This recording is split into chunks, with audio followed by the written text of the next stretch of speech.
3.5 লক্ষ metric ton ধান কেনার কথা বলা হয়েছে, 14 লক্ষ মেট্রিক টন চাল কেনার কথা বলা হয়েছে।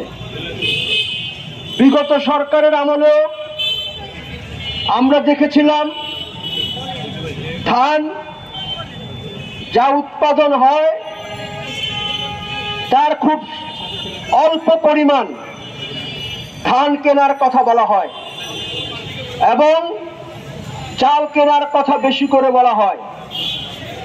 তখন আমরা দেখেছি ওই চাতাল মালিকদের সুবিধার জন্য, তাদের মুনাফা লুটে নেওয়ার জন্য সরকারগুলোর পক্ষ থেকে এই সংগ্রহের লক্ষ্যমাত্রা নির্ধারণ করা হয়। আমরা কৃষক ক্ষেত্র মজুর সংগ্রাম পরিষদ দীর্ঘদিন ধরে পর্যাপ্ত ধান ক্রয়ের কথা বলে আসছি, ধানের দাম নির্ধারণের কথা বলে আসছি, কিন্তু আমরা দেখছি সরকারের পক্ষ থেকে এ বিষয়ে কোনো বক্তব্য বা আমাদের বক্তব্য তারা কখনোই গ্রহণ করছে না। এটা কেমন দেশ ভাই, যে দেশে কৃষক মাথার ঘাম পায়ে ফেলে নিজের গাইডের পয়সা খরচ করে এনজিও গুলো মহাজনের কাছ থেকে চড়া সুদে ঋণ নিয়ে ধান উৎপাদন করে বাংলাদেশটাকে টিকিয়ে রেখেছে। আজকে সেই কৃষকের দিকে যারা দেশ শাসন করছে তারা সেদিকে নজর দিচ্ছে না। আমরা কৃষক ক্ষেত মজুর সংগ্রাম পরিষদের পক্ষ থেকে বলে আসছি, যদি 2.26 লক্ষ মেট্রিক টন ধান উৎপাদন হয় তাহলে ন্যূনতম 50 লক্ষ মেট্রিক টন ধান খোদ কৃষকের কাছ থেকে কিনতে হবে।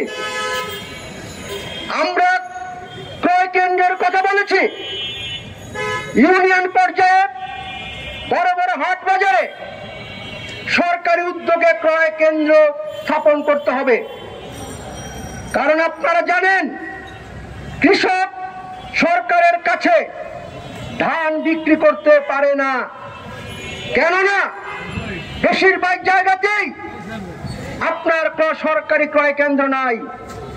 উপজেলা পর্যায়ে যদি থাকে একজন কৃষক, সেই যানবাহনে করে ধান যদি 50 মাইল 30 মাইল 40 মাইল দূরে নিয়ে যায়, তার যা খরচ পড়ে এবং যাওয়ার পরে ওই যারা ধান কেনে তারা আর্দ্রতার ময়েশ্চারের সুতা দেখিয়ে তারা ধান কেনে না, ফলে কৃষক তার ধানের দাম থেকে বঞ্চিত হয়। আজকে চাতাল কলের মালিকরা তারা এখন ধান কিনে মজুত করে রাখছে, কারণ সরকার 14 লক্ষ মেট্রিক টন চাল কিনবে। এখানেও সেই চাতাল মালিকদেরকেই প্রাধান্য দেওয়া হচ্ছে।